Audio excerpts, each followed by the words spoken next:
Las uvas, grapes. Miguel was the only one who could have taken the money orders. No one doubted that.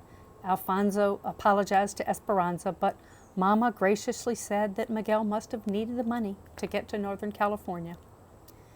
Alfonso promised the money would be paid back, one way or another, and Esperanza knew it would be, but she was angry with Miguel. How dare he go into her valise and take what was not his? And after all her hard work. Mama seemed to get a little stronger every day, although she took still many naps. Hortensia was happy that she was eating well, and every day Esperanza brought home just picked fruit to tempt her.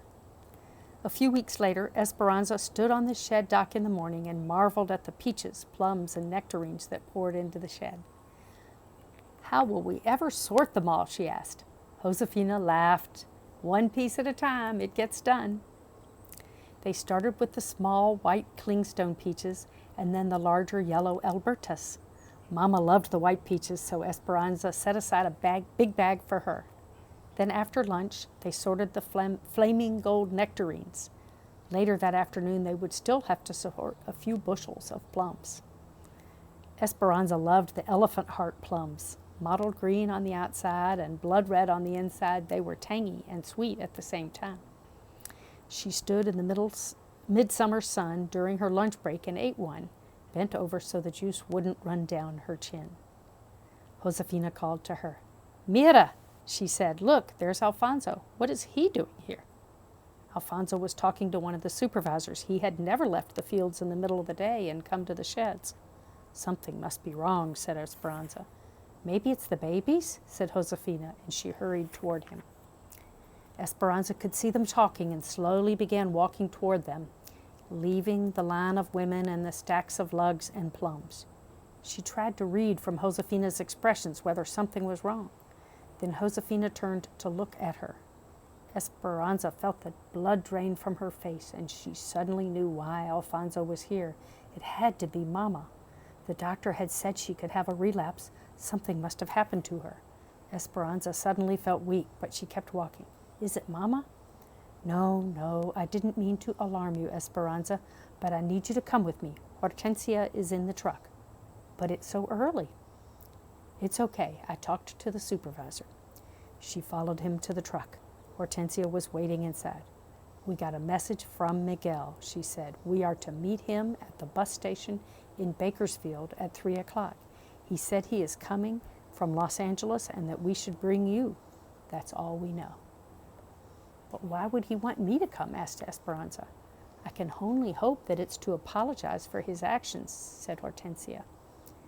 It was over 100 degrees. Hot wind whipped inside the cab. Esperanza felt the perspiration sliding down her skin beneath her dress. It felt strange to be riding to town on a work day, breaking her routine in the sheds. She kept thinking of all the elephant hearts that the others would have to pack short-handed. Hortensia squeezed her hand. I can't wait to see him, she said. Esperanza offered a tight smile. They arrived at the bus station and sat on the bench in front. The clerks all spoke to one another in English, their hard, sharp words meaning nothing to Esperanza. It always startled her when she heard English, and she hated not knowing what people were saying. Someday she would learn it. She strained to hear each announcement that was made, finally hearing the words she was waiting for. Los Angeles. A silver bus turned the corner and pulled into the bay in front of the station. Esperanza searched through the passengers seated on the bus, but couldn't see Miguel. She and Hortensia and Alfonso stood up and watched everyone get off. And then, finally, there was Miguel, standing in the doorway of the bus.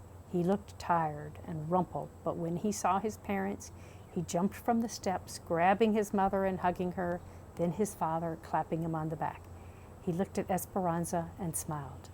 I have brought you proof that things will get better, he said. She looked at him, trying to be angry. She didn't want him to think she was glad to see him. Did you bring back what you have stolen? No, but I brought you something better. Then he turned to help the last passenger from the bus, a small, older woman trying to get down the steep steps.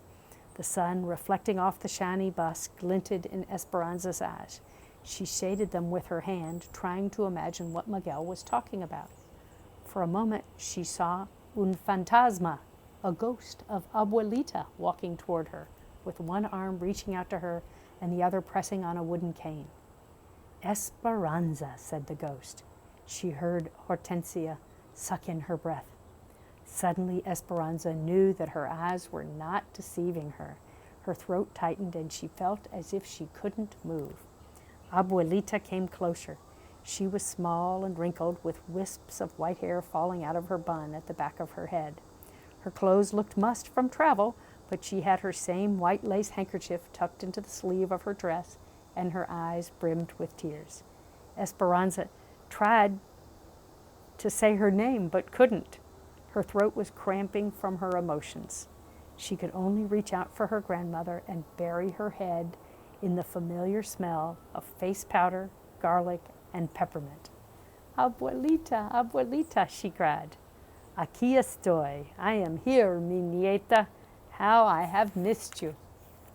Esperanza rocked her back and forth, daring to believe that it was true, looking at her through tears to make sure she was not dreaming, and laughing finally, laughing and smiling and holding her hands. Then Hortensia and Alfonso took their turns. Esperanza looked at Miguel. How? She asked. I needed to have something to do while I waited for work, so I went for her. After they piled into camp, they escorted Abuelita into their cabin, where they found Josefina, Juan, and the babies waiting. Josefina, where's Mama? It was warm, so we settled her in the shade. She fell asleep. Isabel is sitting with her. Is everything all right?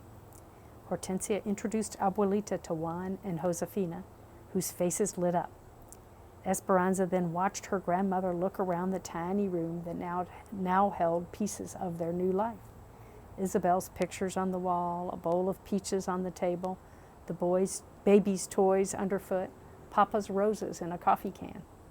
Esperanza wondered what Abuelita thought of the sad conditions, but she just smiled and said, "Please take me to my daughter." Esperanza took Abuelita's hand and led her toward the trees. She could see Mama reclining in the shade near the wooden table. A quilt was spread on the ground nearby where the babies usually played. Isabel was running back from the vineyard, her hands full of wildflowers and grapevines. She saw Esperanza and ran toward her and Abuelita. Isabel stopped in front of them, her face flushed and smiling.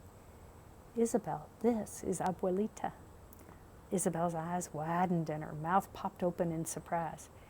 Do you really walk barefoot in the grapes and carry smooth stones in your pockets? Abuelita laughed, reached deep in the pocket of her dress, pulled out a flat, thick stone, and gave it to Isabel. She looked at it in amazement, then handed Abuelita the wildflowers. I think you and I will be good friends, Isabel, yes? Isabel nodded and stepped aside so Abuelita could go to her daughter. There was no way to prepare Mama. Esperanza watched Abuelita walk to where Mama slept, resting on the makeshift lounge. She was framed by the vineyard, the grapes ripe and ready to drop. Abuelita stopped a few feet from Mama and looked at her. A stack of lace carpetas was at Mama's side, as well as her crochet needle and thread. Abuelita reached out and stroked her hair, gently pulling the loose strands away from Mama's face and smoothing them against her head. Softly, Abuelita said, Ramona. Mama did not open her eyes, but said as if she was dreaming, Esperanza, is that you? No, Ramona, it's me, Abuelita. Mama slowly opened her eyes. She stared at Abuelita with no reaction, as if not really seeing her at all. Then she lifted her hand and reached out to touch her mother's face, making sure that the vision was true. Abuelita nodded. Yes, it is me. I have come. Abuelita and Mama uttered no words that anyone could understand. It was their own language of happy exclamations and overwhelming emotions. Esperanza watched them cry, and she wondered if her own heart would burst from so much joy. Oh, Esperanza, said Isabel, jumping up and down and clapping, I think my heart is dancing. Esperanza barely choked out the whisper, mine too. Then she picked up Isabel and spun her around in her arms. Mama would not let go of Abuelita. She scooted over and made Abuelita sit next to her and held on to her arms as if she might disappear. Suddenly, Esperanza remembered her promise, ran back to the cabin, and returned, carrying something in her arms. Esperanza, said Abuelita, could that possibly be my blanket? Did you finish it? Not yet, she said, unfolding the blanket. Mama held one end, and Esperanza pulled the other end. It reached from the chinaberry tree to the mulberry. It could have covered 3 beds. They all laughed. The yarn was still connected, waiting for the last row to be finished. They all gathered on the quilt and at the table. Esperanza sat down and pulled the massive blanket next to her, took the needle, and began crocheting the final stitches. When Mama could finally speak, she looked at Abuelita and asked the same thing Esperanza had asked. How did you get here? Miguel, said Abuelita. He came for me. Luis and Marco have been impossible. If I went to the market, one of their spies would follow me. I think they thought you were still in the area and would eventually come back for me. 10 stitches up to the top of the mountain. Esperanza listened to Abuelita tell Mama about how infuriated Tio Luis had been when he found out they were gone. He had become obsessed with finding them and questioned all their neighbors, including Senor Rodriguez. They had even come to the convent to question her sisters, but no one told him anything. Add 1 stitch. A few months after they left, she'd had a premonition that something was wrong with Mama. The feeling would not let go of her, so she lit candles every day for months and prayed for their safety.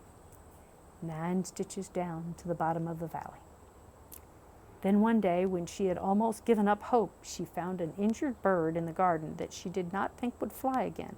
But the next morning, when she approached it, the bird lifted into the sky. She knew it was a sign that whatever had been wrong was better. Skip 1 stitch. Then one of the nuns brought her a note that someone had left in the poor box addressed to her. It had been from Miguel. He suspected that Abuelita was being watched, so he delivered his notes after dark, telling her of his plan. 10 stitches up to the top of the mountain. Miguel and Senor Rodriguez came in the middle of the night and took her to the train station. It was all very exciting, and Miguel didn't leave her side once during the entire trip. He brought her all the way here. Add 1 stitch. He said that Ramona and Esperanza needed her. He was right, said Mama, her eyes teary again, gratefully looking at Miguel. Mountains and valleys, so many of them, thought Esperanza. When a strand of her hair fell into her lap, she picked it up and wove it into the blanket so that all of the happiness and emotion she felt at this moment would go with it forever. When Esperanza told Abuelita their story about all that had happened to them, she didn't measure time by the usual seasons. Instead, she told it as a field worker, in spans of fruits and vegetables and by what needed to be done to the land. They had arrived in the valley at the end of the grapes, Thompson seedless, red Malagas, and the blue-black Ribieres. Mama breathed in the dust at the end of the grapes, and that's when she got sick. Then it had been time to prune the grapes and get ready for potatoes. Working potatoes was the heart of winter and the cold that dampened the bones. And during potato eyes, Mama had gone to the hospital. There had been no months with names, only the time of tying canes amidst the ghosts of grapes and gray days that never warmed. But afterward came the anticipation of spring and a valley pregnant with needs, graceful asparagus, ripening vineyards, and groaning trees. Then early peaches called, crickets in the fields starting their nightly symphonies, and Mama came home. Abuelita arrived during plums, and now the grapes were delivering another harvest, and Esperanza was turning another year. A few days before her birthday, Esperanza begged Miguel to drive her to the foothills before sunrise. There was something she wanted to do. She woke in the dark and tiptoed from the cabin. They followed the dirt road that headed east and parked when they could go no further. In the gray light, they could see a small footpath to a plateau. When they got to the top, Esperanza looked out over the valley. The cool, almost morning air filled her senses. Below, she could see the white roofs of the cabins in straight rows, the fields beginning to take form, and over the eastern mountains a hopeful brightening. She bent over and touched the grass. It was cool but dry. She lay down on her stomach and patted the ground next to her. Miguel, did you know that if you lie on the ground and stay very still, you can feel the earth's heart beating? He looked at her skeptically. She patted the ground again. Then he lay down as she was, facing her. Will this happen soon, Esperanza? Aguantate tantito, y la fruta caerá en tu mano. Wait a little while, and the fruit will fall into your hand. He smiled and nodded. They were still. She watched Miguel watching her. And then she felt it, beginning softly, a gentle thumping, repeating itself, then stronger. She heard it too. Shoom, shoom, shoom. The earth's heartbeat, just like she had felt it that day with Papa. Miguel smiled, and she knew that he felt it too.